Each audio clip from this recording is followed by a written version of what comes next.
Olá, boa tarde. Que bom contar com você aqui na FLUP. Meu nome é Dani Bernardino, mas eu podia ser a Satra Orré ou Prisciliá Ludoski, duas mulheres negras que transbordaram da periferia francesa para colocar o Estado francês de joelho. Eu podia ser a Satra Orré ou Prisciliá Ludoski, porque não estudei nas melhores escolas, não sou filiada a partidos políticos e não pertenço a nenhum sindicato. Eu podia ser essas duas mulheres, porque, nesse momento, eu devia estar em alguma favela, cuidando das minhas filhas, lavando roupa para elas, levando minhas duas meninas para a escola. Eu me chamo Dani Bernardino, mas se você me chamar de Assatra Orré, eu vou me sentir altamente representada. Porque não é porque não tenho parentes importantes que eu vou engolir o seu racismo. Também não vão me satisfazer com as migalhas que vocês guardaram para mim. Para nós, as Assais, as Prisciliais e Dani Bernardino da diáspora. Eu sentiria o maior orgulho se você me chamasse de Assatra Orré, porque eu também não suportaria ver meu irmão morrer asfixiado por 3 policiais, justamente no dia do aniversário dele, no dia em que ele faria 24 anos. Faz 4 anos que Assatra Orré criou o movimento Justiça para Adamá. O movimento Justiça para Adamá é tão importante como as mães de Acari. Milhares de pessoas vão às ruas ouvir essa mulher carismática, linda, articulada, guerreira. Ela não admitiu que seu irmão morresse, tal como George Floyd, procurando ar para respirar. Eu também não admitiria e procuraria todas as provas. Eu faria as investigações que os comparsas daqueles 3 policiais não fizeram. Milhares de pessoas também seguiram Prisciliá Ludoski, uma das criadoras dos coletes amarelos. Os coletes amarelos foram massacrados pela repressão por terem apresentado demandas que o Estado, a mídia e as universidades não conseguiram degotificar, muito menos entender. E, buscando esse entendimento, convido a vocês para o nosso próximo painel. Até já!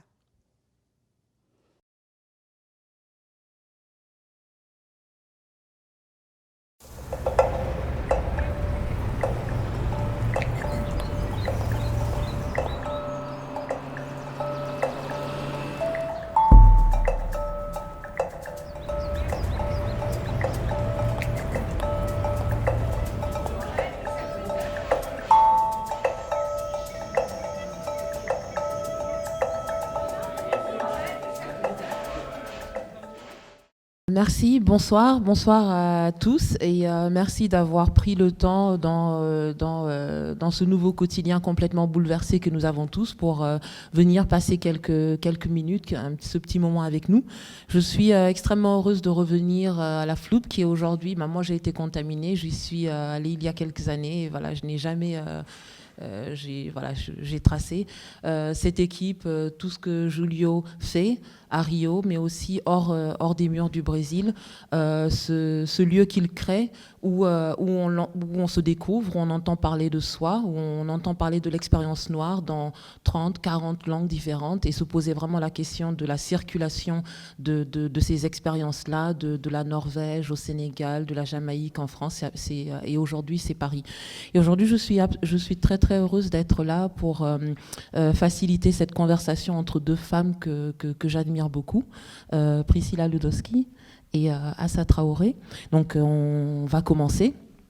Alors je voudrais juste que vous vous présentiez pour le public qui va nous regarder hors des murs de Paris, qui est Priscilla et qui est Assa. Tu peux commencer. Bonsoir, Priscilla Ludoski. Alors je vis en Seine-et-Marne et j'ai en fait en 2018, en mai, lancé une pétition qui a pris plus d'ampleur que ce que j'allais imaginer. C'était pas la première pétition, c'était peut-être la 4e ou la 5e. Et j'avais envie de dénoncer les inégalités sociales en prenant l'exemple de la taxe carbone, qui a visiblement parlé à un grand nombre de personnes, en disant que voilà, il n'y avait pas de transparence du gouvernement par rapport à ce qui était fait avec nos impôts, nos taxes. Il n'y avait pas d'exemplarité. Voilà, le gouvernement disait que c'était un moyen pour nous d'aller vers la transition écologique, mais j'ai expliqué autant que possible dans la pétition que ce n'était pas le cas réellement et qu'en fait, ils font du détournement de fonds publics avec la taxe carbone qu'ils reversent aux grandes entreprises via le CICE. Et donc voilà, j'ai développé un peu toutes ces incohérences dans cette pétition.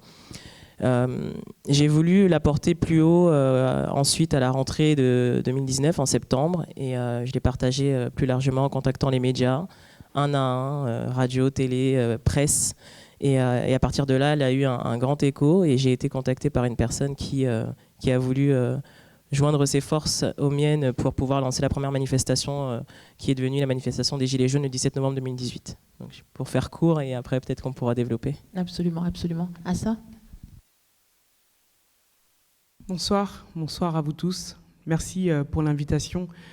Déjà, juste avant de me présenter, si je suis là ce soir, c'est qu'il y a un lien commun avec le Brésil. C'est que des frères et des sœurs se font tuer. Mon frère s'est fait tuer en France. Donc aujourd'hui, à travers notre combat et à travers ce qu'on fait en France, bien évidemment, on dénonce ce qui se passe au Brésil, on dénonce le massacre qui se passe au Brésil, on dénonce toutes ces personnes qui se font tuer dans une impunité totale. Et aujourd'hui, c'est le même combat qu'on mène en France, même si là, c'est pas au même niveau de proportionnalité, mais dans le monde entier, à chaque fois que un de nos frères ou une de nos sœurs va tomber et va mourir, bien évidemment, ça devient automatiquement notre combat et on en fait le lien directement. Le lien avec moi, c'est que moi, je suis la sœur de Adama Traoré. Mon frère s'est fait tuer le 19 juillet 2016, le jour de son anniversaire, le jour de ses 24 ans. Mon frère va mourir sous le poids de 3 gendarmes. Et depuis, mon frère va subir un plaquage ventral. Et depuis, on mène un combat. On mène ce combat contre les violences policières. Un combat qui s'est élargi, un combat qui dénonce les inégalités sociales, qui dénonce la discrimination raciale. Et c'est un combat qu'on mène avec ma famille. Il y aurait tellement de choses à dire sur le combat de mon frère, ce qui s'est passé en 4 ans. Là, il y a mon frère qui vient de rentrer à l'instant, qui est dans le combat. Mais il faut savoir que dans la famille Traoré, quand mon frère va mourir, on va enfermer tous mes petits frères. On va se retrouver, il n'y a que cette année que mes frères vont sortir. Il en reste un en prison le mois prochain. Donc j'espère que vous qui êtes là, vous serez présents à nos côtés. Le 16 novembre, j'ai mon frère Bagui qui était présent, qui est le témoin principal dans la mort d'Adama Traoré, de mon petit frère. Et aujourd'hui poursuivi pour tentative d'assassinat. Il y a 60 gendarmes qui portent plainte contre lui. Il risque plus de 30 ans de prison. C'est un prisonnier politique. Donc ce sont tous ces combats qu'on dénonce aujourd'hui en France. Et c'est le lien qu'on fait directement avec la France, avec le Brésil. Merci beaucoup. Alors, toutes les deux, vous arrivez sur la scène publique à la faveur de deux des plus grands mouvements populaires que ce pays ait connu depuis très très longtemps, le mouvement des Gilets jaunes pour toi Priscilla et le mouvement contre les violences policières, la vérité pour Adama pour toi. Et moi, la question que je voulais vous poser, c'est donc il y a ce facteur, cet élément détonateur où vous vous dites j'y vais. Et qu'est-ce qui se passe quand vous voyez les gens commencer à vous suivre, quand vous voyez la foule se mettre graduellement derrière vous? Qu'est-ce qui se passe dans votre tête? Président.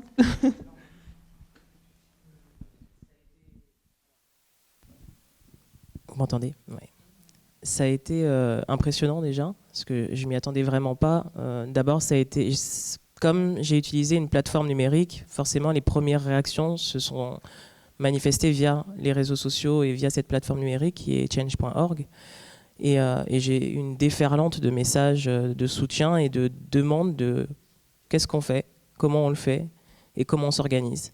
Une déferlante de revendications et des gens extrêmement en colère et qui m'envoyaient aussi des partages de témoignages plutôt, d'expériences de vie et de ras-le-bol. Et ça s'est fait par voilà, centaines de messages, quoi. Et puis ensuite, très vite, c'est passé de ce qui était indiqué dans la pétition à on va avoir une plateforme de revendication claire qui dénonce les inégalités sociales de manière plus globale. Et s'est organisée la manifestation du 17 novembre. Alors entre septembre où je faisais les plateaux télé pour débattre et faire face aux gens qui n'étaient pas d'accord avec ce que j'avais indiqué dans la pétition, majoritairement des députés de la République En Marche, qui ne croyaient pas en fait à la mobilisation. C'est-à-dire que quand je leur disais le 17 novembre, on est en train de préparer une mobilisation importante, les journalistes qui me l'ont dit beaucoup plus tard ont dit qu'en fait ils ne nous prenaient pas au sérieux, qu'ils ne pensaient pas que ça allait être possible. Je pense que ce qui leur a fait comprendre que c'était vraiment quelque chose de sérieux, c'est lorsqu'il y a deux choses qui se sont passées. C'est-à-dire que la première, c'est qu'on leur a donné une carte de France qui recensait les 700 points de manifestation prévus pour le 17 novembre. Et la deuxième chose, c'est qu'il y a un militant qui était dans son camion, qui a décidé de faire une vidéo sur Facebook et qui a dit « Si vous soutenez ce qui va se préparer le 17 novembre, mettez votre gilet sur le tableau de bord. Vous ne viendrez peut-être pas manifester, mais au moins vous montrerez votre soutien. » Et en fait, quand je faisais le plateau télé, les gens commençaient à me questionner différemment et là à prendre les choses au sérieux et à dire « Ah oui, on voit des gilets qui commencent à apparaître sur les tableaux de bord, on les voit sur le périph', on les voit sur la route. » Et à ce moment-là, ils se sont dit « Ok, il y a quelque chose qui se prépare. » Ils ont commencé à diffuser cette carte avec les 700 points de manifestation. Et effectivement, le 17 novembre, il y a eu énormément de monde. Et à ce moment-là, ouais, on s'y attend pas. On s'y attend pas. Et toi, tu le vis comment dans la tête, ce bouleversement de... J'ai pas vraiment eu le temps de réfléchir en fait. Il fallait y aller. En gros, j'ai toqué à la porte des médias. Je les ai harcelés pendant un mois, concrètement. Donc une fois que la porte s'est ouverte et qu'on m'a dit OK, venez débattre, il fallait y aller quoi. Donc j'ai pas vraiment il fallait assumer et il fallait surtout défendre le point de vue que j'essayais de défendre dans la pétition. Et le jour J, ça a été impressionnant parce que oui, il y a des gens qui venaient de toute la France en fait, qui étaient venus à Paris, aux Champs-Élysées, et ça a très vite basculé parce qu'ensuite il y a eu les premiers jets de lacrymo alors que les gens étaient en train de chanter. Et il y a eu beaucoup de personnes traumatisées, mais beaucoup d'échanges sur place et j'ai été vraiment étonnée du monde que ça a amené dans les rues. Que ça a mis. Et puis, comme on dit, le reste, c'est l'histoire. Et toi, Assa, 4 ans de lutte, 4 ans de mobilisation. Qu'est-ce qui se passe quand, du moment que tu décides de sortir de chez toi et d'aller chercher cette vérité pour ton frère, qu'est-ce qui se passe quand tu vois les gens commencer à t'écouter, à se mettre derrière toi, à te suivre? Qu'est-ce qui se passe? Déjà, quand mon frère va mourir, moi, j'étais pas là, j'étais à l'étranger, je suis rentré le lendemain. Et là, je me suis dit tout de suite, la mort de mon frère resterait pas un fait divers, impossible. On est au mois de juillet, moi, j'étais parti en déplacement professionnel. Et je me dis, c'est les vacances, il n'y a personne. Et en septembre, on ne peut pas ne plus parler de mon frère, on ne peut pas ne plus parler d'Adama Traoré. Pour moi, c'était impossible. Et dans notre combat, dans notre lutte, chaque année, les gens ont suivi tout de suite. Mais ce qui s'est passé dans le combat Adama, c'est que dans la première année, pour arriver 4 ans après, c'est un combat qui s'est construit au fil des ans, au fil des années, et chaque année, c'était différent. On a tout de suite été entouré de militants et militants du MIB. Samir Eliès qui nous a dit, attention, le comité Adama, faites pas comme les autres, construisez votre combat localement. La force de votre combat sera locale. Et pendant un an, on a construit le combat localement. Pendant un an, le combat, on a dit au national, le combat Adama, si vous voulez nous soutenir, si vous voulez être là, le combat, il faudra traverser le périph' et venir dans nos banlieues et vous allez venir construire le combat avec nous. La première année, on commence avec rien. La première année, on n'a pas d'argent, on n'a rien du tout. Les premiers mois, les t-shirts Adama, on les donnait. Pour moi, c'était pas possible de vendre le t-shirt de mon frère parce qu'en fait, nous, on voulait juste qu'un maximum de monde ait le t-shirt. Et on ne voulait pas les vendre. On nous disait, mais vendez les t-shirts. On disait non, avec ma famille.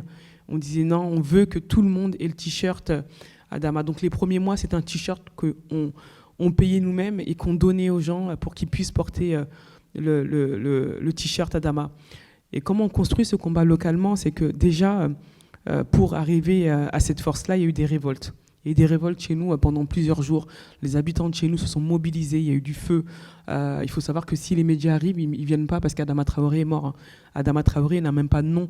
Quand nos frères se font tuer en France, il y a une invisibilisation totale, une criminalisation énorme. Ce sont des jeunes qui sont morts, c'est même pas des jeunes hommes, ce sont des jeunes. Ensuite, on écorche le nom, et le nom arrive seulement quand la famille l'impose, en tout cas dans le débat public et dans les médias. Mais ce combat, localement, quand on va le construire, c'était déjà de dire, ce combat, il a été porté par les habitants de chez nous, à Beaumont. Nous, on est une toute petite ville de moins de 10 000 habitants, greffée à plusieurs villes, et on va construire pendant 1 an des événements dans nos quartiers. On va aller demander aux mairies ou des associations de nous donner des jeux gonflables. Et on a fait ça pendant plusieurs fois, où on mettait des jeux gonflables dans le quartier. On faisait des barbecues géants qu'on finançait nous-mêmes. On allait dans les boucheries, on frappait aux portes une à une, et on demandait de nous donner des merguez parce qu'on ne pouvait pas se les financer. On allait dans les magasins, on leur demandait de nous donner des boissons, des canettes, mais tout ça dans la volonté de dire que ce combat, il faut qu'on le construise localement avec les gens qui sont chez nous. Donc on n'ira pas vers l'extérieur. Ensuite, on va faire des tournois de foot, où des footballeurs vont venir. On va faire des tournois de boxe où Aya Sissoko va venir avec d'autres boxeurs professionnels. Ce jour-là, l'État français va nous envoyer l'armée. Ça sera une image choc, parce qu'on retourne au temps de la colonisation, parce qu'il y a quelque chose qui ne supporte pas, c'est la construction locale. Et pendant 1 an, on va construire localement avec les gens de Beaumont ce combat. Donc on va construire cette base qui va se solidifier. Et ensuite, dans l'autre année qui va suivre, on va tourner notre regard vers toutes les inégalités qui pouvaient avoir, peu importe. Ça veut dire que le comité Adama, on allait vers on a été avec les Gilets jaunes, on a été avec les femmes de ménage honnêtes, on a été avec les sans-papiers, des associations. Pendant 4 ans, on continue à le faire aujourd'hui encore. On fait des tournées de quartier, on y va sans caméra et on tourne dans les quartiers de France sans organisation. C'est vraiment aller dans le quartier, on se balade et on discute. Le comité Adama, on s'est retrouvé à aller dans les villages les plus reculés de France où peu de monde y allait. Le village où j'ai été, où il y avait, c'était pas beaucoup, mais la seule personne noire de ce village, c'était la fille que la mère avait été adoptée au Mali. Et donc c'est tout ça se construit pendant les 4 années, et on voit à chaque fois qu'on avance, plus on avance, plus le combat, il y a du monde avec nous, plus on avance. Donc en fait, tu ne t'es jamais vraiment senti seule. Est-ce qu'il y a eu des moments où tu t'es senti esselée? Est-ce qu'il y a eu des moments où tu as pu douter, t'interroger? Pas du tout. En fait, moi, j'avais une seule détermination, c'était le combat de mon frère. Il n'y avait pas autre chose. Et en fait, il n'y a rien d'autre qui pouvait me désorienter. On a reçu toutes les attaques possibles. J'imagine. On s'est fait attaquer du début jusqu'à la fin. Ça aurait pu, en tout cas, nous mettre un coup. Mais en vérité, à chaque fois qu'ils nous attaquaient, on avait encore plus de force, et ça faisait un effet de boule de neige contraire. C'est-à-dire qu'à chaque fois qu'on nous attaquait, l'attaque était tellement énorme et tellement grosse que l'opinion publique se venait vers nous. Donc on va mettre tous mes frères en prison, j'aurai 4 frères en prison. À l'heure où moi je te parle, j'ai eu 4 plaintes, j'en ai gagné 1, il m'en reste 3. Au mois de mai, j'ai 3 jours de procès où je suis mise en examen. Mais tout ça, c'est que voilà, on le fait tout seul. C'est-à-dire qu'au début, les gens, ils ne nous défendent pas. J'y vais toute seule, je me retrouve toute seule avec le comité, on essaie de se défendre comme on peut. Aujourd'hui, oui, il y a du monde parce qu'on a construit beaucoup de choses, mais pendant 4 années, on a été tout seul. Pendant 4 années, ça a été compliqué. Il y a eu énormément de vies cassées dans ma famille, au-delà du combat, mais ça, on essaie de le mener parallèlement.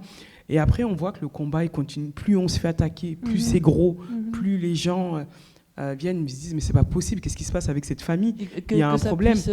Et plus on avance, plus on fait des manifestations, et les gens viennent.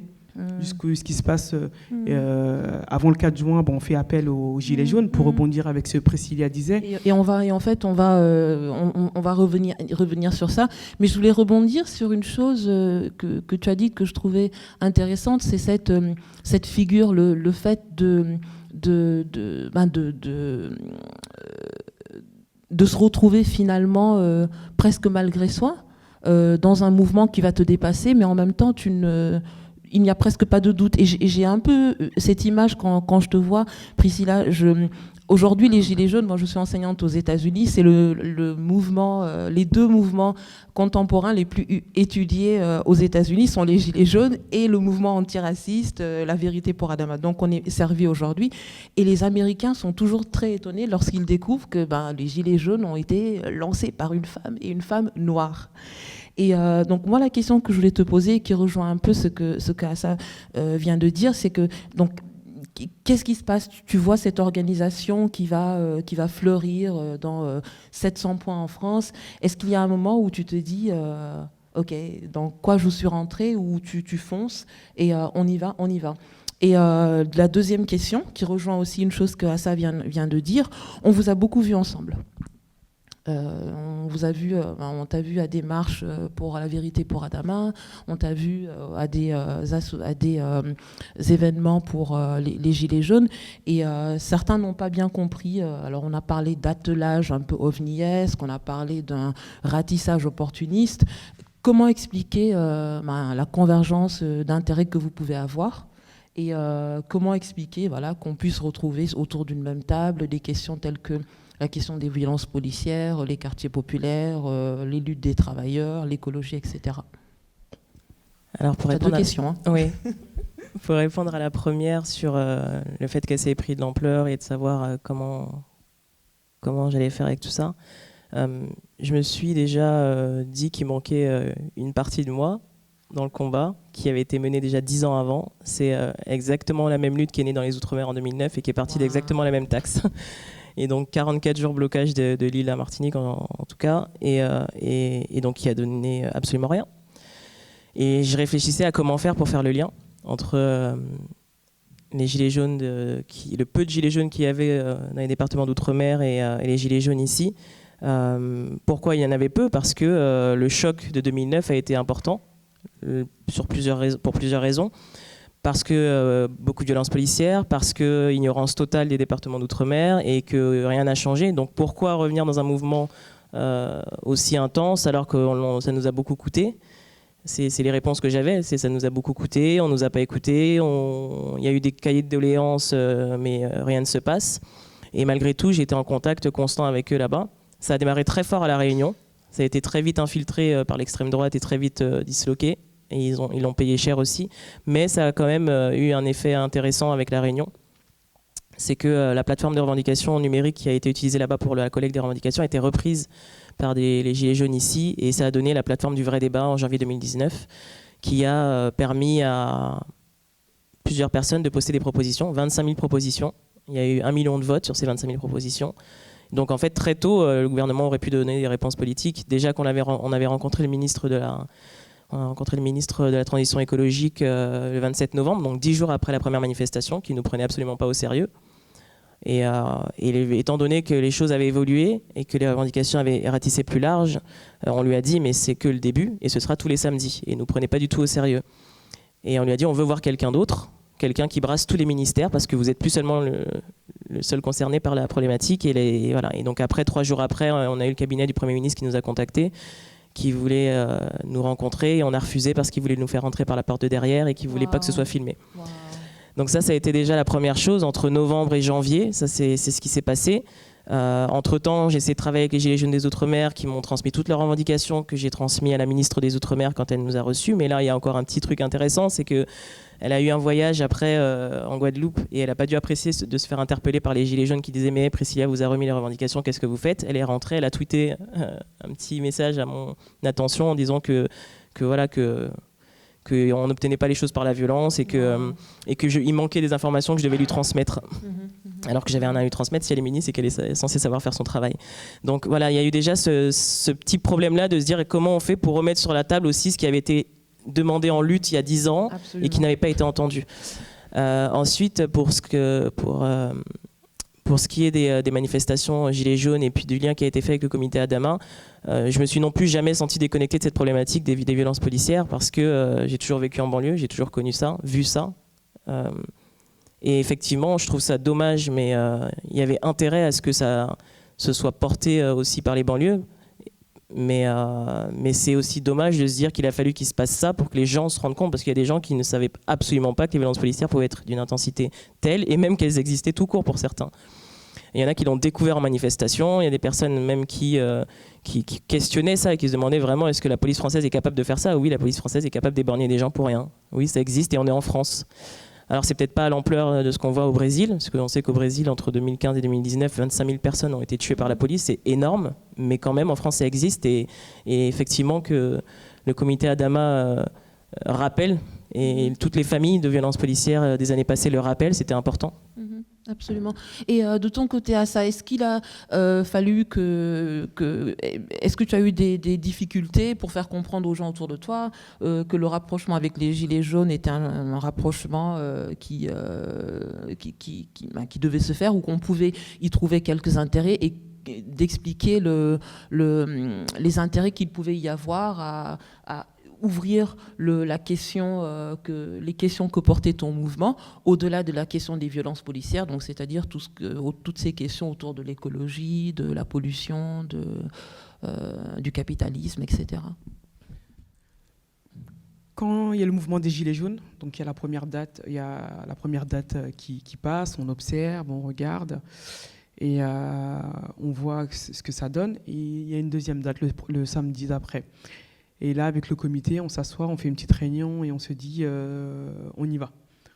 On n'y va pas, et tous on dit on y va. On a été très critiqués après, les gens ont rejoint après, mais pour nous, il y avait un tournant qui était en train de se passer, et ce tournant, il ne pouvait pas se faire sans nous. Il ne pouvait pas se faire sans nous, pourquoi? Déjà pour beaucoup de raisons. Dans un premier temps, c'est de dire que les violences policières, il y a une histoire, il y a une historique. Aujourd'hui, nous, on dénonce à la France cette histoire sur l'esclavage, sur l'esclavagisme, cette histoire sur la colonisation, où il y a des non-dits, où c'est caché, où l'histoire n'est pas dite, où la France n'assume pas son histoire. Et c'est de dire, les Gilets jaunes, oui, il y a les violences policières, mais vous n'allez pas faire comme le système et l'État français, vous allez rappeler l'historique des violences policières. Et l'historique des violences policières, ça commence dans nos quartiers populaires. Dans nos quartiers, nous, on n'a pas besoin d'aller manifester dans la rue pour que les violences policières viennent à nous. Les violences policières viennent à nous en bas de chez nous, dans nos quartiers, nous mutilent, nous tuent, nous violent, et nous font subir de la violence. Donc dans un premier temps, c'était important d'aller imposer sa voix et de dire ce mouvement-là, oui, il y a les Gilets jaunes, oui, il y a les violences policières, mais il y a aussi les quartiers populaires. Et dans les quartiers populaires, il y a aussi, pendant des années, des personnes qui ont lutté contre les violences policières, contre toute cette discrimination. Des personnes se sont organisées politiquement aussi dans nos quartiers. Et vous n'allez pas recréer une invisibilisation que l'État a déjà créée, sur lequel on est déjà en train de se battre. Donc on fait cet appel et on y va. On y va tout de suite. Les gens ne comprennent pas quand on dit les quartiers populaires, pourquoi les quartiers populaires, ils vont nous tuer. Et tout de suite aussi, il faut casser aussi ce fantasme qui est créé autour de nos quartiers populaires.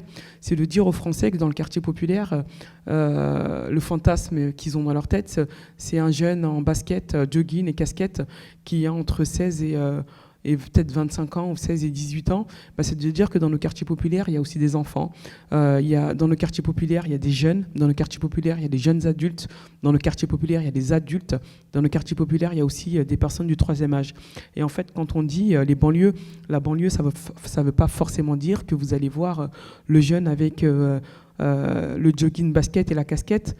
De toute façon, nos frères, j'aurais jamais mis mes frères devant, on n'est plus de la chair à canon, c'est pas fini. Et je pose la question aux Gilets jaunes, je leur dis, mais sincèrement, répondez-moi clairement, si on avait mis un gilet jaune et si on avait mis un jeune de quartier, comme vous le voyez, en jogging, basket, casquette, à votre avis, sur qui le policier va tirer tout de suite? J'ai dit, soyez sincères. Et ils disent oui, ce sera sur ce jeune-là en question.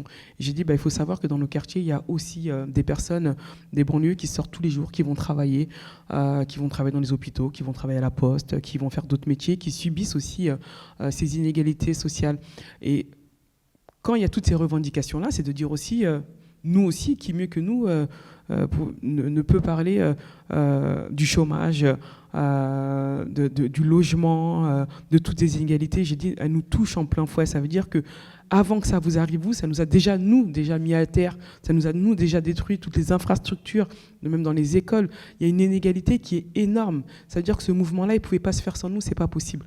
Donc nous, on y va. On fait un appel, c'est qu'il y a un appel qui est suivi énormément. On donne rendez-vous à la gare de Saint-Lazare. On a fait plusieurs dates.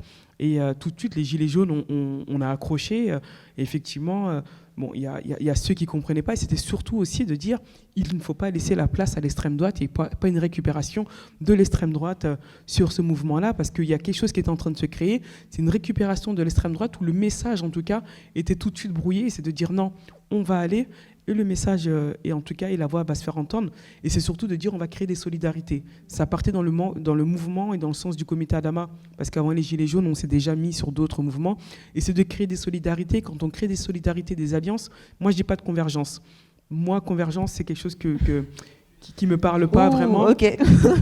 D'accord. Je préfère dire alliance. Je préfère dire solidarité, parce que moi, quand je suis arrivé dans le combat, j'ai compris qu'en fait, convergence, les gens, quand on dit viens, on converge, déjà, ils avaient l'impression qu'on venait voler leur mouvement et qu'on venait prendre leur mouvement et qu'ils n'étaient pas libres de ce qu'ils pouvaient faire. Je leur ai dit on ne converge pas, on fait des alliances. Tu gardes la nature de ton combat, je garde la nature de mon combat.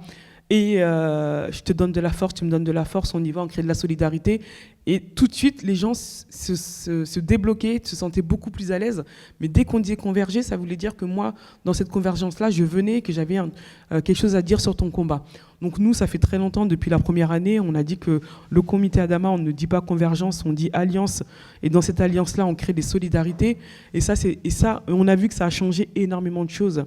Et c'était important, et on le voit sur les manifestations qu'on va faire 4 ans après, la manifestation du 2 juin et du 13 juin, qui sont des manifestations historiques en France. C'est la première fois qu'il y a autant de monde dans la rue et qui, devant un lieu symbolique comme un tribunal, mais c'est pas juste du monde, c'est le peuple français en fait. C'est-à-dire que là, c'est pas que les quartiers populaires du comité Adama, c'est pas que les Gilets jaunes, là c'est le peuple français. Ça veut dire que c'est les Gilets jaunes, c'est le comité Adama, c'est ceux qui subissent pas les violences policières. Parce que dans le message aussi qu'on envoie, c'est de dire c'est pas parce que tu ne subis pas la violence policière qu'on va te jeter la pierre et qu'on va te dire mais pourquoi tu ne la subis pas? Mais tant mieux, garde ce privilège-là. Parce que si tu ne subis pas la violence policière, tu subis une autre forme de violence. La violence que tu peux subir, il y en a qui ne connaissent même pas. Vous savez, il y a des gens qui ne connaissent pas les violences policières.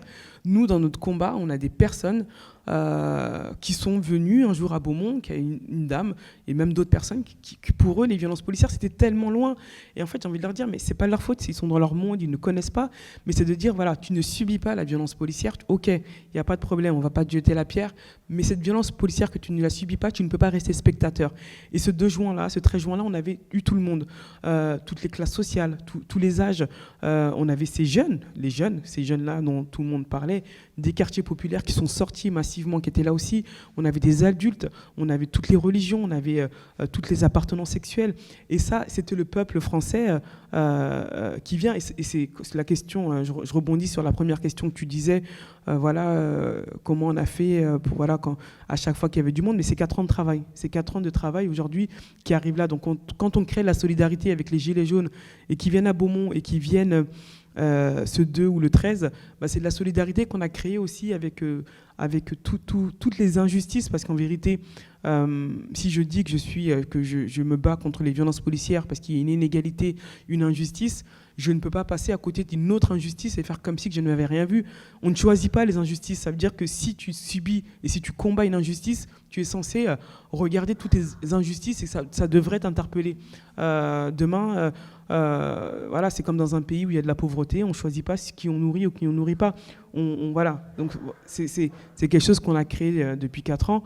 Donc pour nous, c'était bien évidemment et tout à fait normal qu'on soit dans ce mouvement-là. Et en vérité, j'ai envie de dire que ce mouvement-là, il ne peut pas se faire sans les quartiers populaires, parce que la violence policière, elle a une histoire et elle se passe dans nos quartiers. Priscilla, ce mouvement ne peut pas se faire sans les quartiers populaires. Qu'est-ce que tu en penses? Moi, j'ai été contente quand ils sont arrivés. Parce que déjà, c'était compliqué. Elle part de l'extrême droite et elle fait bien de le dire, parce que autant ça a été dur pour la Réunion, autant ça a été dur pour moi aussi. Je me suis sentie très seule.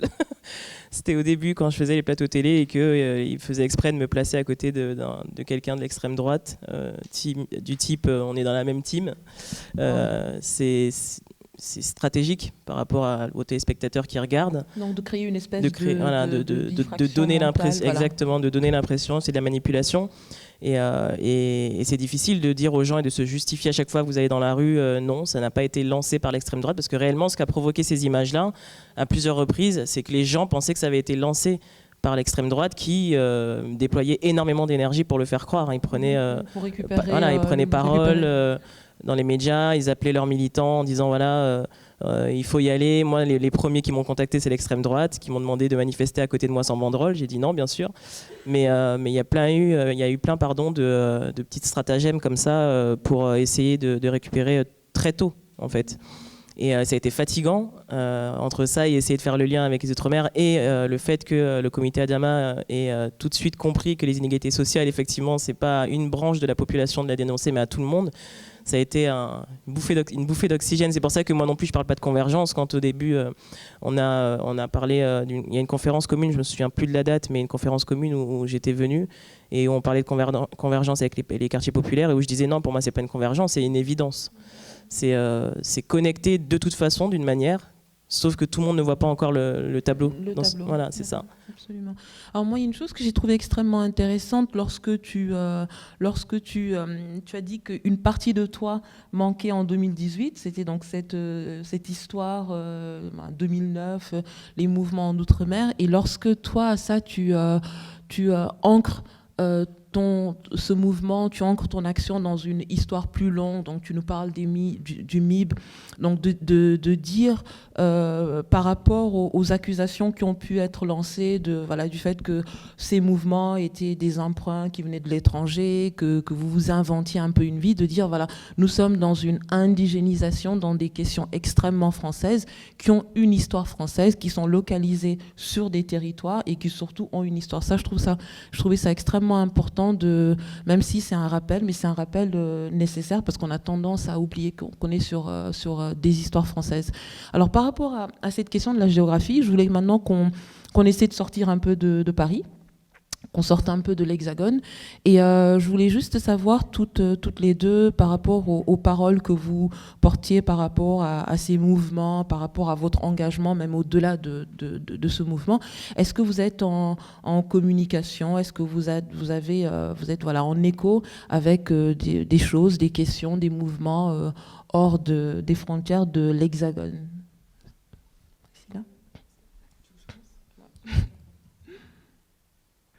Tout de suite, le combat Adama, il va faire écho avec l'étranger. Très rapidement, beaucoup, on le voit aussi, hein, même dans les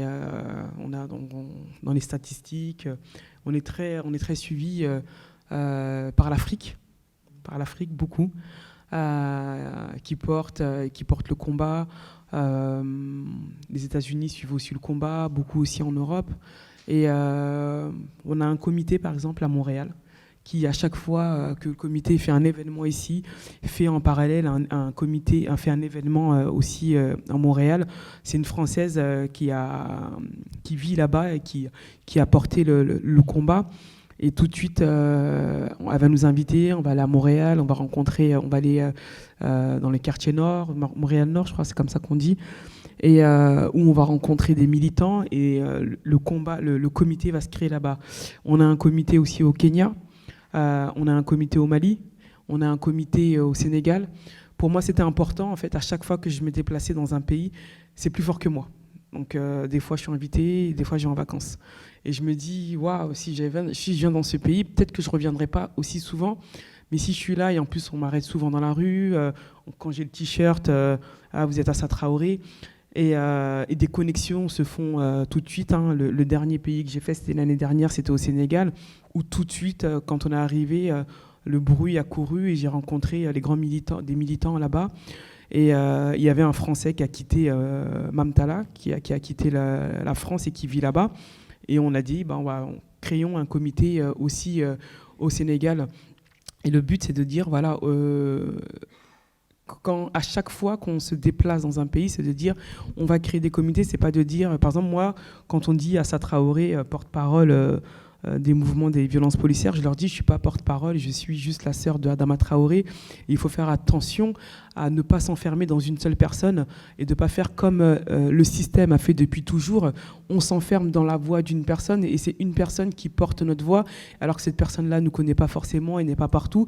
Mais le but, c'est de créer des porte-paroles partout. Ça veut dire qu'aujourd'hui, si on a un porte-parole aujourd'hui dans le 12e, on a un porte-parole à Marseille, on en a un au Kenya, on en a un au Maroc, on en a un au Japon, et qu'on soit vraiment nombreux et qu'à chaque fois qu'une voix s'élève, que cette voix-là soit aussi importante qu'Assa Traoré, que Mamfatou Niang, que Priscilla Dulovski ou peu importe, et qu'un mouvement peut se créer.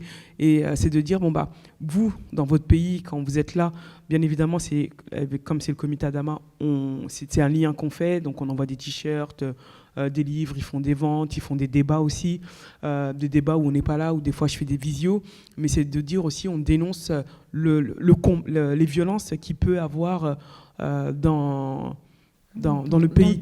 Par exemple, pour le dernier pays, parce que c'est le dernier que j'ai fait, le dernier comité qui a été créé, c'était au Sénégal. On avait été dans une université où il y a un jeune qui avait été tué par la police. Une histoire que je ne connaissais pas, mais c'est une histoire qui est intéressante parce que c'est une histoire qu'on peut, nous, quand on vient en France, et de dire, bah, ça se passe aussi chez nous en Afrique. Il y a aussi ces violences policières, même si c'est pas au même niveau. Mais voilà, il y a une organisation, c'est de dire, voilà, on s'organise comme ça. Et c'est aussi de dire, bah, voilà, aussi, en France, par exemple, il y a Babacar Gaye qui s'est fait tuer par la police française. Babacar Gaye qui est venu par bateau pour venir en France. Il n'est même pas resté 1 an et il est mort. Et quand on leur dit ça, mais on ne connaissait pas cette histoire. Et c'est aussi de faire des liens entre toutes les autres histoires. Et le but, pour moi, aujourd'hui, le but, c'est de continuer à faire plein de villes et faire plein de pays et de dire on va créer des comités, on va créer des porte-paroles, on va créer des personnes fortes, on va créer des personnes qui vont s'exprimer et porter un mouvement et se dire que demain, si on décide de faire un mouvement, on a des voix un peu partout. Après, on a beaucoup été invités en Europe, que ce soit en Italie, en Allemagne, en Angleterre, en Espagne, un peu partout. L'Europe, c'est assez... c'est à côté. Et beaucoup, voilà, en Afrique... voilà, donc Covid, on avait beaucoup d'invitations cette année aussi aux États-Unis. Mais voilà, depuis la marche du 2 juin, depuis la marche du 13 juin, il y a eu un écho phénoménal qui est international, où on a même... voilà, le combat Adama est sorti même sur les chaînes indiennes. Sur ces manifestations-là, il y a eu un écho énorme où médiatiquement, il y a une couverture médiatique qui a été portée, en tout cas par tous les pays, où aujourd'hui, tous ces pays-là souhaitent en tout cas nous inviter pour parler en tout cas de toutes ces discriminations, violences sociales. On va revenir à la vague qui a suivi la mort de George Floyd. Et Priscilla, je sais que tu as parlé de manière transversale de l'importance que ton engagement en Outre-mer a pu avoir dans ce que tu fais maintenant. Mais est-ce qu'il y a d'autres choses que tu développes en ce moment ou tu es encore toujours dans cette continuité ? Je dis toujours que tout est lié. Et tout à l'heure, Assa disait que les inégalités sociales n'étaient pas nouvelles dans les banlieues. Et effectivement, et c'est aussi le lien que je fais lorsque je parle des inégalités et de l'environnement. Je suis hyper impliqué dans la dénonciation des crimes environnementaux, et le crime environnemental par excellence aux Antilles, c'est le chlordécone. Voilà. Et donc tout est lié, et ça vient de la période coloniale, l'esclavage, les familles esclavagistes sont encore présentes et ont encore la main mise sur la majorité des commerces et dans les Outre-mer, et donc le chlordécone en découle directement, et ça fait des années que les militants de l'ancienne génération se battent pour qu'il y ait une reconnaissance déjà de crimes contre l'humanité, puis ensuite des réparations derrière, et les collectifs se battent constamment, et il y a des liens qui sont faits, des manifestations qui ont été faites ici il n'y a pas si longtemps. La Bourse du Travail à Paris, il y a eu une conférence qui a permis au soutien des collectifs de venir manifester sur place leur intérêt pour la question et le fait qu'il y avait des connexions maintenant qui étaient faites, donc c'est très lent. Mais ça se fait au fur et à mesure. Alors c'est sûr que la crise sanitaire a ralenti un peu tous ces élans, mais malgré tout il y a eu quand même des conférences qui ont été faites en ligne, et des dates comme ça clés qui ont permis des retrouvailles de militants. Donc je suis toujours mobilisée sur ces sujets-là et dans le dernier ouvrage qu'on a sorti avec Marie Toussaint, c'est né justement de cette volonté de diviser les gens, puisqu'au départ, quand il y a eu ma pétition, mais il y a eu celle de l'affaire du siècle qui attaque l'État en justice pour inaction climatique. Et tout de suite, le ministère de la Transition écologique avait dit c'est la pétition des Gilets verts contre celle des Gilets jaunes, mais pas du tout. Mais en fait, c'est ce qu'ils font depuis toujours. Diviser les gens pour leur faire croire qu'ils ne sont pas du tout concernés par les problèmes des uns et des autres, pour qu'il n'y ait pas d'alliance ou de lien de solidarité qui soit fait. Et on a voulu justement sortir un ouvrage pour dénoncer un crime environnemental par région, mais qui démontre, par l'histoire des luttes des militants qui sont comptés dans le livre, que tout est lié en fait. Et qu'il ne s'agit pas, quand on parle d'écologie, de dire t'es vegan ou t'es pas vegan, ou tu manges bio ou tu manges pas bio. On parle pas de label, là on parle du fait qu'en banlieue tu vis à côté. De mort. Voilà, exactement. T'étais en banlieue, tu vis à côté d'une déchetterie, c'est pas normal. C'est voulu si cette déchetterie a été mise là et qu'on a mis ta famille là en logement. Et si t'es malade aujourd'hui, c'est parce que tu respires ces vapeurs toxiques, c'est parce que c'est pour ça que tu vas à l'hôpital. Et en fait, quand on fait le cercle, on se rend compte que voilà, la boucle elle est bouclée et que non, il faut dénoncer ça. Et donc effectivement, ça fait partie de ce pourquoi je me bats aussi. Absolument. Et pour toi, ça, cette question du cercle, de boucler la boucle, moi, il y a un mot qui me revient quand je pense à vous deux, c'est dérangeuse. Dérangeuse, parce que on est dans cette fable française. Alors moi j'habite aux États-Unis, c'est macarons, fromage, béret, Champs-Élysées, Paris, tout va très bien.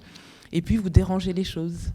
Alors on te voit, on voit ça, et donc on a l'impression que vous ouvrez un peu le voile sur ce secret de famille qu'on essayait de garder très bien par l'histoire, par la manière dont notre système éducatif fonctionne. Donc tous ces petits secrets, que ça soit l'empoisonnement de génération et de génération de travailleurs aux Antilles, que ça soit ce qui se passe en banlieue.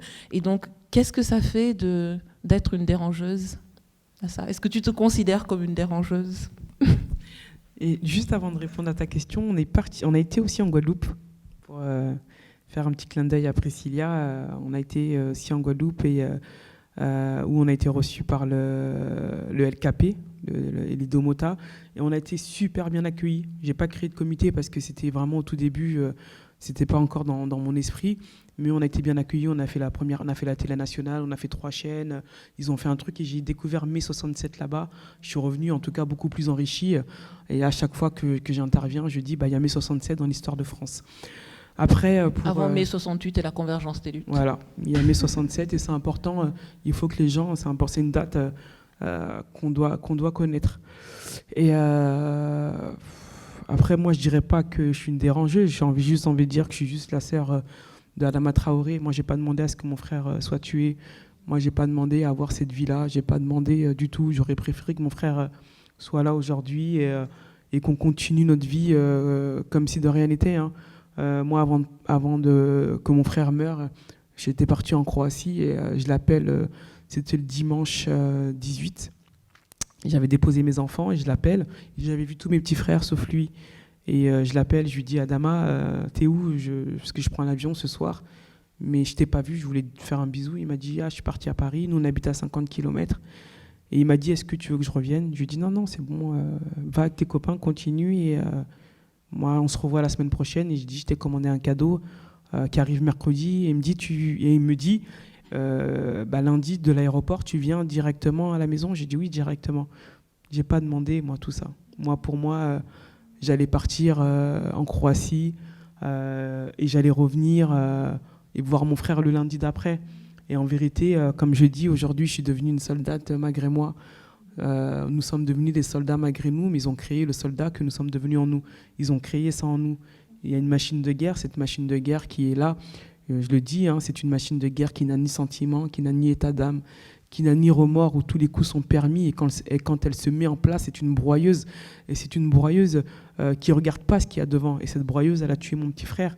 Donc oui, aujourd'hui, au nom de mon frère, de toute façon, quoi qu'il arrive, ici, je dérangerai et on continuera à déranger ce qu'il faut. Et mon frère ne reviendra plus. Si Adama aurait pu revenir, mon frère aurait ressuscité 1 milliard de fois. Mais par contre, avec le nom de mon frère, avec le nom de Adama, moi, je veux que le nom de mon frère rentre dans l'histoire. Je veux qu'on dise, dans 20 ans, dans 30 ans, dans 50 ans, il y a eu un combat, c'était le combat vérité et justice pour Adama, et que ce combat, il a renversé le système, et que le nom de mon frère a renversé ce système-là, que le nom de mon frère a changé les choses pour les jeunes hommes noirs et arabes des quartiers populaires, que le nom d'Adama Traoré a fait en sorte que nos voix ont été entendues, que le nom de mon frère a fait en sorte que ce système a changé, et que voilà, je le ferai dans ce sens-là, et que le nom de mon frère puisse traverser toutes les frontières. S'il faut, on dérangera dans ce sens-là. Mais ils ont créé ça en nous. Et voilà, donc aujourd'hui, on est là. Aujourd'hui, on ne lâchera pas. On lâchera. C'est un combat, c'est fini. Parce que ce combat, tu sais, on me pose souvent, tu me l'as demandé tout à l'heure, comment on fait pour tenir. Je le dis, moi, ce n'est pas un sacrifice, ce que je fais. Ce n'est pas du tout un sacrifice. C'est un combat qu'on mène pour mon frère. C'est obligé, c'est comme ça, c'est dans la continuité de notre vie. Je me lève, je bois, que ce soit moi ou mes frères et sœurs, c'est comme ça, c'est normal. C'est un combat qu'on emmènera jusqu'au bout. S'il faut renverser ce système-là, on le fera, quoi qu'il arrive. Cette machine de guerre, de toute façon, il faut la renverser, parce qu'on doit récupérer on doit recréer une autre France, on doit vivre ensemble, on doit récupérer cette nouvelle France, et on le fera. On le fera avec les Gilets jaunes, on le fera avec d'autres mouvements. Et j'ai envie de dire, si aujourd'hui, nous, on est là, c'est 3 femmes noires qui sommes là ce soir. Il y en a une qui a du afro et 2 qui ont des locks. Mais pour en arriver là, non, mais c'est important, parce que c'est important. C'est que pour en arriver là, c'est que nos anciens, des gens se sont battus pour qu'on puisse s'exprimer librement comme ça, pour qu'on puisse occuper l'espace, dire ce qu'on veut, pour qu'on puisse porter un combat. Des personnes sont mortes, des personnes ont été des prisonniers politiques pour nous déjà en tant que femmes noires. Donc si le combat, on doit le porter aussi pour nos frères noirs, arabes et non blancs, que ce soit en France, que ce soit au Brésil, que ce soit en Allemagne ou dans d'autres pays, si on doit déranger ce système, si on doit renverser ce système, il faut continuer, on le fera. Il y a le livre Lettre à Adama, il y a juste une petite phrase qui fait qu'aujourd'hui on est encore là. C'est avant de commencer le livre. Et je n'ai jamais oublié ce que Maran Siré Traoré avait dit à ses 17 enfants. S'il arrive malheur à l'un d'entre vous un jour, il faudra compter sur la fratrie. Nous y sommes, Adama. Et en fait, ce combat, c'est obligé de toute façon. Et on le fera pour mon frère, c'est obligatoire. Et on le fera pour que le nom de Adama, en tout cas, change pour tous les autres Adama Traoré, quoi qu'il arrive. Absolument. Priscilla, on le fait pour la fratrie. Alors, à la Floupe, il y a quelque chose qui moi, m'avait beaucoup frappé la première année. C'est d'être dans une pièce comme ça, où il y a 60 personnes, il y a 60 noirs, 60 personnes afrodescendantes, qui s'expriment dans 40 langues différentes, et nous parlons de la même chose. Et nous parlons des mêmes choses. De Oslo au Japon, de Rio à Paris, nous parlons des mêmes choses. Donc de cette fraternité-là et de cette circulation d'expériences que l'on partage dans le monde à cause de cette histoire. Et j'ai trouvé ça extrêmement intéressant dans ce que tu disais à ça, de dire ce qu'on fait aujourd'hui. On ne le fait pas, ce n'est pas une génération spontanée. On le fait parce qu'il y a une histoire, que ce soit l'histoire de nos parents, l'histoire de nos familles, mais aussi l'histoire de la France, mais aussi parce qu'on veut construire un futur. Et donc moi, par rapport à ce futur-là, tu dis on va continuer de déranger parce qu'il faut, voilà, il y a un projet. Et je vais te demander, pour toi, Priscilla, par rapport à ce projet, aujourd'hui, l'extrême droitisation de ce pays est en marche. Voilà, vraiment, on est dedans. Et comment est-ce que tu vois le futur de ton action? Est-ce que tu m'as dit, on ne parle pas de convergence de la gauche, toi tu détestes ce mot convergence. Comment est-ce que tu vois la manifestation ou la matérialisation politique de ce que tu fais aujourd'hui par rapport au paysage politique qu'on a aujourd'hui en France? Où est-ce qu'on va? Où est-ce que tu veux aller politiquement? Si je rebondis un tout petit peu par rapport à ce qui était dit avant, le fait de déranger, justement, ça colle avec cette question-là, parce que parce que clairement, qu'on ait eu envie à un moment donné de déranger ou pas, et qu'on y arrive ou pas, visiblement, en face, ils ont détecté qu'il y a quelque chose qui ne va pas, et ils veulent nous en empêcher. Dérange. Donc, de fait, on dérange, voilà, c'est ça. Et en réalité, ils font tout ce qui est en leur pouvoir pour ne pas avoir un confort amoindri, en fait. Si partout où j'allais, les renseignements territoriaux contactaient les conférences qui m'invitaient pour savoir comment je venais, avec qui je venais, comment je repartais, si j'étais déjà parti, etc., et qui nous suivaient dans les manifestations, c'est pas pour rien. Ils prennent des informations parce qu'ils ne veulent surtout pas être bousculés dans leurs habitudes. Et c'est les problèmes qu'on rencontre, et on parle d'inégalité sociale, c'est systémique. C'est des stratégies qui sont mises en place pour que justement maintenir sous l'eau la population, manipuler l'opinion publique avec les médias mainstream.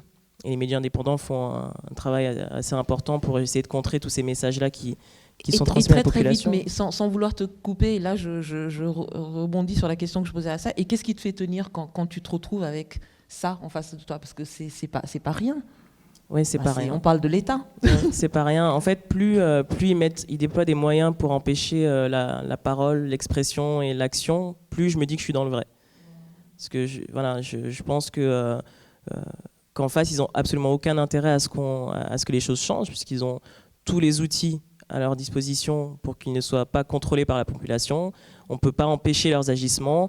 Ils peuvent être accusés de viol et être ministres. Ils peuvent faire du détournement de fonds et recevoir leur pension. Ils peuvent, en toute impunité, ils peuvent faire tout ce qu'ils veulent. Les policiers, lorsqu'il y a des violences policières, ils arrivent à essayer de manipuler la population en disant qu'il n'y a pas de violence policière. Ils n'arrêtent pas de le marteler, ce message. Ils disent que ça n'existe pas pour que les gens retournent à ce qui se faisait avant, en se disant non, mais de toute façon, voilà, exactement, c'est tabou, on n'en parle pas, ça n'existe pas en France, et si ça existe, c'est parce que ça a été provoqué et mérité. Il y a des gens qui ont un discours très dur qui sont dans le déni de ce qui se passe, et ce qui fait tenir, c'est simplement l'énergie et le fait que, comme disait Assa, il y a des gens qui sont battus avant, qui nous ont transmis quelque chose, des personnes qui ont déployé des moyens considérables pour se faire entendre et qui n'y ont pas forcément soit survécu ou qui l'ont payé très cher. Et du coup, je pense que c'est un héritage qu'on ne doit pas laisser passer, effectivement. Et pour toi, ça, comment tu vois, comment tu vois la matérialisation sur le champ politique aujourd'hui? Alors, je ne sais pas si on peut encore parler d'une gauche. Est-ce qu'il y a une gauche encore en France aujourd'hui voilà. Comment est-ce que tu vois ton mouvement, le futur de ton mouvement? Pour moi, il est là, il a déjà commencé. On est aujourd'hui, on dit la génération Adama. La génération Adama, elle est là.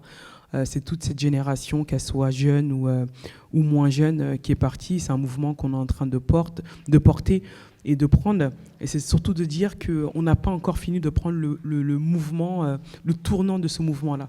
Donc il faut qu'on continue à resserrer les liens, il faut qu'on continue à être encore plus solidaire, il faut qu'on continue à être encore plus fort, et que cette génération Adama, qu'on puisse passer le relais correctement. Mais elle est en construction, elle est encore là. Elle n'est pas encore finie. Donc ça, c'est quelque chose où on continue en tout cas à travailler. Et moi, ce que je dis toujours, même avant de finir un débat, ce qui est important aussi, c'est que toute cette génération-là, que tout le monde, on nous a souvent renvoyé que c'est eux qui écrivaient qui on était, qui est notre histoire. Mais c'est important, aujourd'hui, c'est vraiment important qu'on sache d'où on vient et qui on est. Parce qu'on me pose souvent la question, mais Assa Traoré, comment vous faites, tout ça. Je leur ai dit, mais moi, j'ai eu une chance que peut-être beaucoup n'ont pas eu, et peut-être que celle que mes petits frères n'auraient pas eu. Moi, mon père est mort, mes frères étaient encore tout petits, j'étais la plus grande, j'avais 14 ans, mais mon père m'a beaucoup parlé. Mon père me parlait énormément, c'est quelqu'un qui parlait beaucoup. Mon père nous a transmis son histoire, mon père nous a raconté son histoire depuis l'Afrique, depuis quand il est arrivé en France.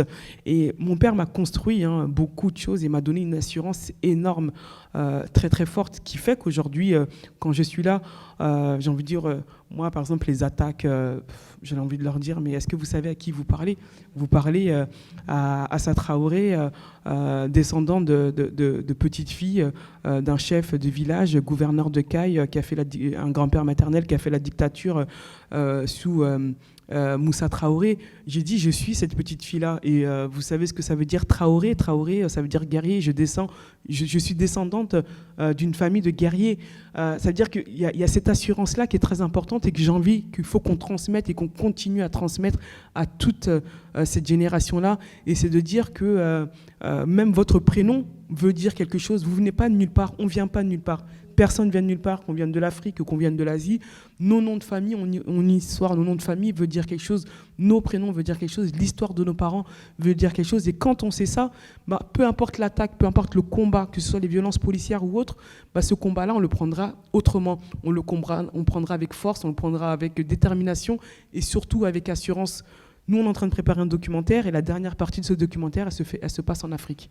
Elle va se passer en Afrique, mais elle va se passer pas n'importe où en Afrique, pas n'importe où au Mali, parce qu'elle va se faire au Mali, parce que moi, je suis originaire du Mali, mais elle va se faire de où mon père est né, de où ma mère sont nés, et on ira... Retourner aux origines. Et on ira dans la maison où ils ont grandi, au village, à plus de 15 heures de Bamako, et c'est voilà, ça c'est important. Ça, on a envie de transmettre ça. Et c'est de dire, peu importe le combat que tu vas porter, peu importe ce que tu fais, si tu ne sais pas qui tu es, d'où tu viens d'aller chercher, au contraire, quand tu le sauras, tu multiplies cette force. Donc j'espère que quand la fin de ce documentaire, en tout cas c'est la dernière partie qu'on va aller tourner chez nous, en Afrique aussi. Donc voilà, après voilà, nous on a plein de dates qui arrivent. Très importante. Alors, une petite question. Tu veux rajouter quelque chose, Priscilla? Vas-y. Non, juste après, on a 10 minutes pour les questions pour vous. Oui, juste rapidement, effectivement, il y a des gens qui mettent énormément d'énergie pour vous démonter et qui n'ont que ça à faire. Donc c'est sûr que c'est difficile de prendre du recul, mais il faut en prendre parce que sinon on n'avance pas. Mais je voulais juste rappeler que on parle de politique et de projet politique, je pense qu'un message à faire passer qui est important, c'est que lorsque les gens sont sortis dans la rue il y a 2 ans, il n'y avait pas d'histoire de parti politique. Les gens sont sortis dans la rue par rapport à des idées à défendre. Et je pense personnellement que les partis politiques divisent clairement les gens et les étiquettes divisent clairement les gens. Lorsque vous faites comprendre à une personne que d'où viennent et qui est à l'origine des inégalités sociales, tout le monde est d'accord. On sait qui est en face la cible et qui est le problème. Lorsque les gens rentrent après dans des débats politiques, c'est autre chose. Donc moi j'ai trouvé ça extrêmement intéressant. Et on l'a beaucoup vu cet été à la faveur des grandes mobilisations qui ont suivi donc, la mort de George Floyd, et cette tentative de rendre étranger, de repousser cette mobilisation de jeunes Français, comme tu l'as dit, Assa, qui étaient de tous âges, de toute nationalité, de toute ethnicité, de toute engeance, qui se sont retrouvés et que ce pays refuse encore de voir que, loin d'être séparatiste, comme on a pu l'entendre au plus haut sommet de l'État, ou d'être un danger pour la République, ou d'être une menace pour la République, ce qui se passait dans la rue, à ce moment-là, cette clameur, c'était une exigence de la République, c'était demander plus de liberté, plus d'universalité et surtout plus de dignité, parce que ce qui se joue, finalement, c'est juste ça, c'est cette question de la dignité et puis une question de vie ou de mort. Alors on va terminer sur une petite question, et j'espère que vous n'allez pas m'en vouloir. Priscilla, si aujourd'hui tu rencontrais ton double de 10 ans, qu'est-ce que tu lui dirais? Et toi aussi? Je lui dirais ce sera la Je crois merde. que Maboula est déjà passée par là. Alice aussi? Je lui dirais accroche-toi, ça va être la merde. Waouh. Elle a 10 ans quand même. Ouais, bon, on changerait un peu le langage, mais non, wow. Peut-être de beaucoup s'informer. Okay. À 10 ans, s'informer, c'est ça, ça dit. S'informer. S'informer comment on s'informe à 10 ans? S'informer par soi-même. Ne pas se fier, ne pas rester dans le moule. En fait, moi, j'ai toujours décrit l'école comme un moule et un couloir, et on nous façonne pour qu'à un instant T, on ne réfléchisse plus. Et du coup, je pousserais cet enfant à sortir un peu du moule. Donc à être iconoclaste. C'est ça. Très bien. Assa, si tu rencontrais la petite Assa à 10 ans et tu as 2 minutes pour lui parler, qu'est-ce que tu lui dirais? Je lui dirais, vas-y, fonce. Occupe l'espace public. Réfléchis comme tu as envie de réfléchir. Rêve, tu as 10 ans. Vous savez, quand on est enfant et quand on est dans le quartier, on nous enlève l'imaginaire d'un enfant. Et je lui dirais, autorise-toi à être un enfant, tu as le droit d'être un enfant. Défends tes idées. Et je lui dirais surtout, ne t'inquiète pas. Si on t'attaque, je viendrai te défendre. Si on t'attaque, je te protégerai. Si on t'attaque, on fera des boucliers pour que tu puisses y arriver, parce que c'est très important. Quand on est une femme noire, on se fait beaucoup attaquer. Et s'il n'y a pas une mobilisation qui est devant et une force qui se porte, bah, c'est plus difficile. Je lui dirais, voilà, fais tes rêves de 10 ans, rêve comme un enfant. Si tu as envie de faire quoi que ce soit, ne te mets aucune limite. T'as que 2 minutes pour lui parler à l'enfant. T'as que 2 minutes pour lui parler à l'enfant. Oui, mais je lui dirais plein de trucs. Et je lui dirais... C'est une dérangeuse. C'est une dérangeuse. Non, je lui dirais surtout, ce qui est important, c'est important, va faire ce que tu as envie de faire, va mener les combats que tu as envie de faire. Et si t'arrive quoi que ce soit, je serai là, je te protégerai, et on sera là, et on mènera, on créera une armée pour te protéger. Voilà.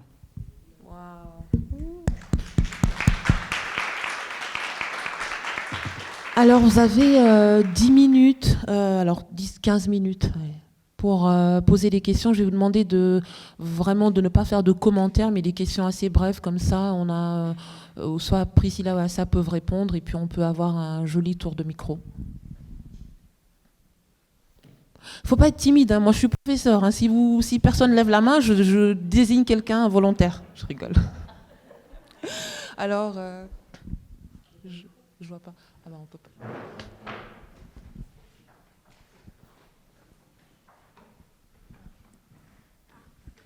C'est le micro. Non, je sais pas. Non.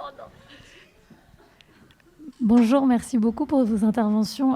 Madame Traoré, vous avez parlé d'un appel à soutien pour le 16 novembre pour Bagui, c'est ça? Est-ce que vous pouvez donner plus de précisions sur ce qui se passera? Alors pour mon frère, il va se passer quelque chose de terrible et de très fort. Mon frère sera jugé du 16 novembre au 4 décembre. Mais il faut savoir qu'en vérité, Bagui, déjà, c'est le témoin principal dans la mort d'Adama. C'est lui qui était là. Et mon frère, ça fera 4 ans le 16 novembre. Il est rentré en prison le 16 novembre 2016. Et depuis, il n'est pas ressorti. Et mon frère est aujourd'hui un prisonnier politique, est un témoin qu'on veut affaiblir psychologiquement, mentalement. Il y a eu des révoltes chez nous et on accuse mon frère aujourd'hui de tentative d'assassinat sur 60 gendarmes à Beaumont-sur-Oise.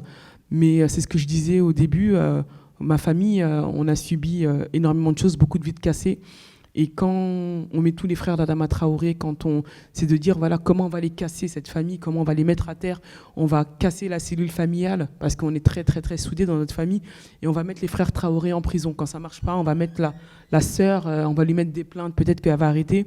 Mais sauf que rien ne nous arrête. Mais mon frère passe en prison et mon frère risque une très très très lourde peine qui peut aller jusqu'à 30 ans de prison parce qu'aujourd'hui il sera lui jugé, mais en vérité, ça sera la famille Traoré qui sera jugée, ça sera Assa Traoré qui sera jugé, ça sera les frères Traoré, les frères Traoré qui seront jugés.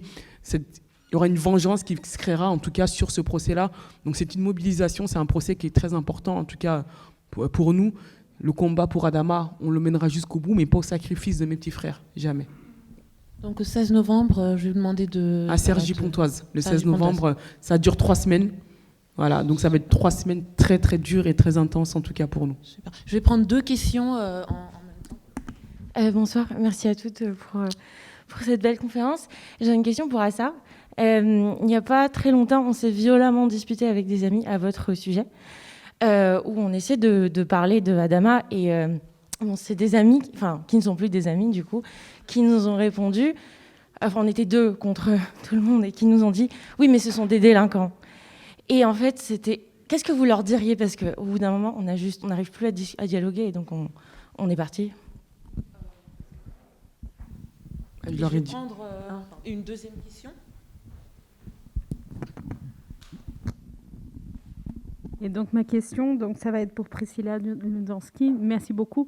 Donc je voudrais savoir, parce que je viens de Saint-Denis, et au moment où on a vu le film de Ruffin à Saint-Denis, la question qu'on se posait, c'était que il n'y a pas la banlieue dans les Gilets jaunes et la banlieue, c'était pas ensemble. Et pourquoi c'était pas ensemble? Parce qu'on avait l'impression que les Gilets jaunes, c'était plutôt blanc et que les Noirs et les Arabes n'étaient pas dans le mouvement des Gilets jaunes. Donc j'aimerais bien juste avoir une réaction. Ce n'est pas les cas parce qu'on l'a vu, mais comment développer un peu plus ces liens entre la banlieue et les Gilets jaunes.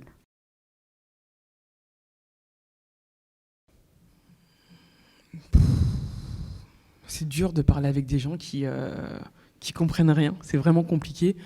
Déjà, moi, je leur dis, va lire le livre Lettre à Adama. Ça, c'est un conseil que je leur donne. Je leur dis, et on a réussi à faire basculer des gens de l'autre côté parce qu'en fait, ils lisent, mais en même temps, leur cerveau, il marche en même temps. Et je leur dis, mais de quel droit tu as, en tout cas, pour rétablir la peine de mort? Et en fait, quand tu leur dis ça, c'est très violent. Et je leur dis, mais est-ce que quand Fillon et sa famille ont détourné de l'argent en France, on leur a mis une balle dans la tête? Est-ce qu'on leur a fait subir un plaquage ventral? Est-ce que quand le fils de je ne sais pas quel représentant de l'État français, est-ce qu'on est venu, on leur a mis une balle dans le cœur? J'ai dit, mais de quel droit, en tout cas, tu te permets de parler comme ça d'un noir et d'un arabe, toi en tant que blanc? Donc aujourd'hui, tu rétablis cette peine de mort-là quand tu dis que c'est un délinquant. Qu'est-ce qu'Adama Traoré t'a fait? Tu ne le connaissais même pas. Renseigne-toi. Moi, j'invite beaucoup les gens. On ne rentre pas dans quelque chose de très agressif parce que plus tu cries et plus ils ne comprennent rien. De toute façon, ils sont dans leur truc. C'est de leur dire, bon, bah, moi, je t'invite à aller faire des recherches, je t'invite à les lire et rechercher. Et après, on discute et on en reparle. Des fois, ça marche et des fois, ça ne marche pas. Mais des fois, c'est dur. Si je peux me permettre de compléter ce que Assa a dit, il y a beaucoup de gens qui réagissent comme ça sur les réseaux sociaux et c'est le type de réponse que j'apporte aussi, mais j'ajoute aussi le contexte général de comment on vit en banlieue et quel est le rôle de la police en banlieue, quel rôle il se donne. Et il y a des gens qui disent aussi, oui, mais quand quelqu'un se fait contrôler, il n'a qu'à obtempérer. Et je lui dis, mais est-ce que tu t'es déjà fait contrôler 15 fois dans une journée, palper les testicules, cracher à la gueule et insulte? Est-ce que ça t'est déjà arrivé 15 fois à la suite? Voilà, déjà. Et quand ça t'arrive une fois, qu'est-ce que tu fais? Est-ce que tu ne dis rien? Ou est-ce que tu te rebelles au bout d'un moment? Est-ce que c'est parce que c'est une personne en uniforme que tu penses que tu dois la fermer? Non, son rôle, c'est de t'interpeller avec respect et éventuellement, s'il t'emmène, quand il t'emmène au commissariat, tu n'es pas censé mourir sur le trajet. Donc, c'est des débats qui sont fatigants, mais je pense que c'est important de remettre à chaque fois les choses dans leur contexte. Et c'est une des choses qu'on peut leur répondre éventuellement. Et juste pour compléter, tu peux leur dire que la France a été condamnée par la Cour européenne pour le contrôle au faciès. Ça les calme aussi. Ça veut dire que c'est prouvé qu'il y a du racisme, il y a un contrôle qui se passe aussi en France. Mais bon. Ouais, et le dernier rapport du défenseur des droits le dit aussi, celui qui est sorti, il le dit clairement aussi. Donc effectivement que les gens se renseignent et remettent les choses dans leur contexte, c'est important. Assa a déjà répondu en partie à la question sur les banlieues, en disant, lorsqu'elle disait tout à l'heure, effectivement, qui pensez-vous qui sera visé en premier si des personnes viennent en manifestation? Et donc, il y a la connexion avec le contrôle au faciès, mais du coup, ce serait les violences policières dirigées par rapport au faciès. Et si vous interrogez vous-même les gens qui habitent en banlieue, ils vous diraient que, pour ce qui concerne en tout cas la jeunesse, ce serait de dire on nous vise systématiquement, on nous contrôle systématiquement et on est toujours les cibles. Pourquoi ce serait autrement en manifestation? Pour ce qui concerne les générations plus âgées, c'est de dire ce qu'on a déjà dit aussi tout à l'heure, c'est que les inégalités sociales ont toujours existé en banlieue. Il y a des tonnes d'exemples. On a encore vu pendant la crise sanitaire qui était en première ligne. Les métiers de première nécessité sont occupés par les personnes qui vivent en banlieue principalement. Et tous ces sujets d'actualité ont déjà été dénoncés. Il y a des associations qui portent ces sujets liés aux inégalités sociales et à l'injustice au niveau des crimes environnementaux, puisque les premiers impactés sont les personnes qui vivent en banlieue aussi. Il y a les personnes qui vivent aussi en province lorsqu'ils sont près de grandes usines et de fleuves contaminés, de pesticides utilisés à tort et à travers dans les champs. Mais en tout cas, les inégalités sociales, elles sont aussi vécues et dénoncées. Donc les gens sont fatigués de dénoncer depuis des années un certain nombre de choses et de ne pas être écoutés. C'est aussi pour ça qu'on a entendu souvent des personnes en banlieue dire « mais moi je suis gilet jaune depuis ma naissance ». Parce que j'ai pas eu besoin de sortir dans la rue. On l'a dénoncé à travers notre association de quartier, on l'a dénoncé dans des collectifs et tout le monde s'en tape en fait. Donc, est-ce que quand vous avez milité pendant 40 ans, vous avez envie de sortir dans la rue pour éventuellement vous prendre un LBD dans la tête? C'est aussi la crainte que beaucoup ont eue et donc c'est une des réponses que je peux peut-être apporter.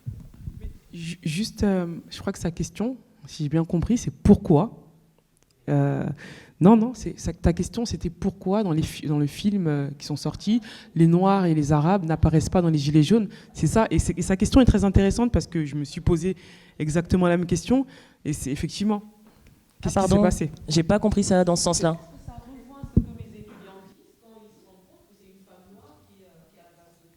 Ah, j'ai pas vu le film, en fait, déjà. Pardon, fallait me couper si j'étais hors sujet. Mais... Ben oui, j'ai pas vu le film, donc déjà merci de me donner l'info parce que je savais pas du tout. Et ça rejoint aussi le dernier film de David Dufresne qui est sorti, qui est bien parce qu'il dénonce ce qui a été fait dans le mouvement. Mais quand on m'a demandé ce que j'en pensais, je disais qu'il est bien parce qu'il dénonce ce qui est dans le mouvement, mais qui remet pas les choses dans leur contexte en disant que ça date depuis un certain temps, les violences policières dans les quartiers populaires. Est-ce que c'était un choix qu'il avait fait pour dénoncer plus fortement par ses moyens à lui, qui sont plus larges, les violences au sein du mouvement? Je ne sais pas parce que je lui ai pas posé la question, mais effectivement je trouvais que ça manquait de faire un historique parce que justement il y a des gens aussi même au sein du mouvement des Gilets jaunes qui ont découvert ces violences policières, pas que la population qui regardait à travers les médias, mais même ceux qui ont milité au sein du mouvement ont aussi découvert ça. Et effectivement le fait que ce soit le premier public de ce type de film, ça aurait été important de recontextualiser les choses pour qu'ils constatent qu'effectivement c'est pas né aujourd'hui. Ouais. Ça va, je me suis rattrapée ou pas?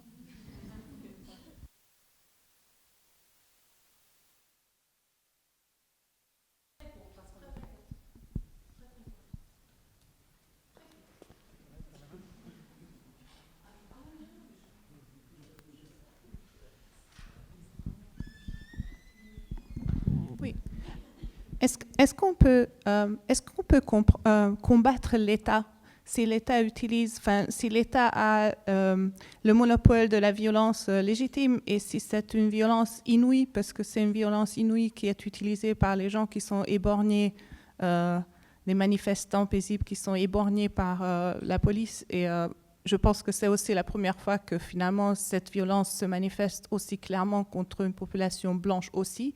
Mais les quartiers populaires connaissent cette violence depuis longtemps.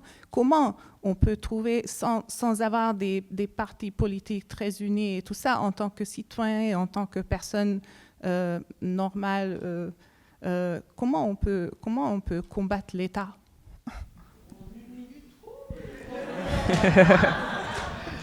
Moi, je vais faire court. De toute façon, on peut combattre l'État. De toute façon, il n'y a pas d'État sans peuple. C'est nous, en vérité. C'est nous, on donne le ton. C'est nous, on donne la façon de marcher. Quand on était dans la rue, le 2, les trains, le peuple, il est sorti. Et en fait, le peuple, l'État, tu peux le combattre. Moi, aujourd'hui, si on était parti dans le sens de l'État, Adama Traoré serait mort de cause cardiaque, d'infection très grave, sous l'emprise de l'alcool, sous l'emprise de la drogue, de drépanocytose et de chaleur. C'est l'État qui le dit. On est dans une guerre d'expertise avec l'État. Et aujourd'hui, l'État français, la justice française dit qu'elle est incapable de faire une expertise correcte et qu'elle emmène cette expertise en Belgique et l'emmener. Donc oui, l'État, tu peux, c'est-à-dire que l'État, tu peux la contrer quand tu vas dans le sens inverse qu'elle veut. L'État, tu peux la contrer quand tu vas dans l'espace public qui t'est pas réservé, mais tu vas dans l'espace public que tu as choisi. Et en vérité, l'État, tu peux le contrer quand tu n'as pas peur. En fait, moi, c'est ce que je dis. Peut-être qu'eux, ils ont toutes les armes, les prisons, tout l'argent. Mais nous, on a l'arme la plus puissante et la plus forte, c'est de ne pas avoir peur. Et si on unit toute cette force-là, en fait, l'État, c'est nous, en fait. Priscilla, un dernier mot? Oui, je dirais qu'il y a plusieurs choses à allier. Je pense qu'il faut aller sur le terrain juridique. Il y a beaucoup de gens qui travaillent en sous-marin et on ne s'en rend pas compte, qui essaient de toucher des leviers activés par des collectifs d'avocats et tout. Et je pense que ça peut marcher s'il y a un vrai travail de fond, associé à la rue, parce que le visible est important et les dérange. Et je pense que, en tout cas, pour finir rapidement, on parlait d'international tout à l'heure. Et je ne sais pas si vous avez remarqué, mais depuis le mouvement des Gilets jaunes et les violences policières, tout ce qui a été dénoncé très récemment, ça dérange à l'international. Macron est visé. Ça gâche l'image. Ça gâche la belle image de la France. Vin, escargot et tout ça, c'est bon. On sait que c'est pas ça la France. Donc en fait, plus on en parle, plus ça dérange. C'est pour ça qu'on visait tout le temps les Champs-Élysées. C'est parce que être aux Champs-Élysées, ça frappe la France. Et c'est important de communiquer, de se connecter avec les militants à l'international et aussi de montrer ce qui se passe et d'occuper tout le temps l'espace. Mais ne pas oublier les leviers légaux parce que malheureusement, c'est par là aussi qu'ils agissent. Une petite information aussi, il faut juste porter plainte à chaque fois. C'est-à-dire qu'à chaque fois qu'il y a quelque chose, il faut porter plainte, il faut faire comme eux. Eux, ils n'hésitent pas à porter plainte contre nous pour diffamation, pour n'importe quoi. Il faut porter plainte. Aujourd'hui, nous, je crois, on a 10 plaintes. Là, jeudi, on porte plainte contre un policier qui a diffamé mon frère, qui a dit Adama violeur. On l'emmène en correctionnel. On a le procès qui va se tenir jeudi. Et à chaque fois qu'il y a quelque chose, en fait, cet état-là, qui porte plainte contre nous, il faut renvoyer, porter plainte contre eux systématiquement. Ce sera le mot de la fin. Merci beaucoup. Merci les filles.